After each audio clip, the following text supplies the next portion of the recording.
আমাদের officer in charge Bayezid থানার নেতৃত্বে 5 সদস্যের সাব ইন্সপেক্টর টিম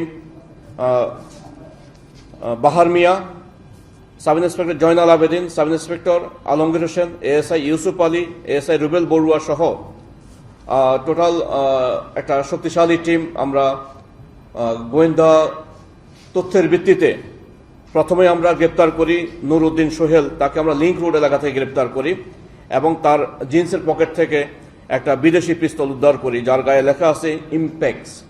ওকে, তারপরে তার দেওয়া তথ্যের ভিত্তিতে আমার সেকেন্ড ম্যান তাপস পালিত প্রকাশ শিমুল, বয়স 51, তাকে কোতালি থানাধীন চেরাগি পাহাড় মোরস্ত কামাল খান বাইলেন এলাকা থেকে গ্রেপ্তার করি এবং তার কাছ থেকে আমরা তাকে গ্রেপ্তারপূর্বক তার বাসায় তল্লাশি করে তার কাছ থেকে 10টি পিস্তলের গুলি উদ্ধার করা হয়। পরবর্তীতে এই যে নূর উদ্দিন সোহেল এবং তাপস পালিত প্রকাশ শিমুলের দেয়া তথ্য মোতাবেক তাদেরকে জিজ্ঞাসাবাদ করে আমরা তৃতীয় আসামি গ্রেপ্তার করি। তার নাম হলো দীপক কান্তি দে। তার কাছ থেকে আমরা আরেকটা বিদেশি পিস্তল উদ্ধার করি যার গায়ে লেখা অ্যারিস্টো।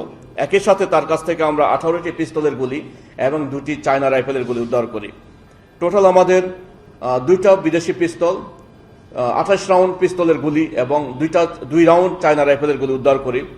তাদেরকে জিজ্ঞাসাবাদ করে আমরা লক্ষ্য করলাম 3 জনই পরস্পর যোগ সাজসে এই শহর সহ সিএমপি এবং পুরা গ্রেটার চিটাগং সহ পুরা এন্টায়ার ঢাকা এবং দেশের বিভিন্ন জায়গায় তারা অস্ত্র সরবরাহ করে, অস্ত্র ব্যবসার সাথে তারা প্রত্যক্ষ এবং পরোক্ষভাবে জড়িত রয়েছে।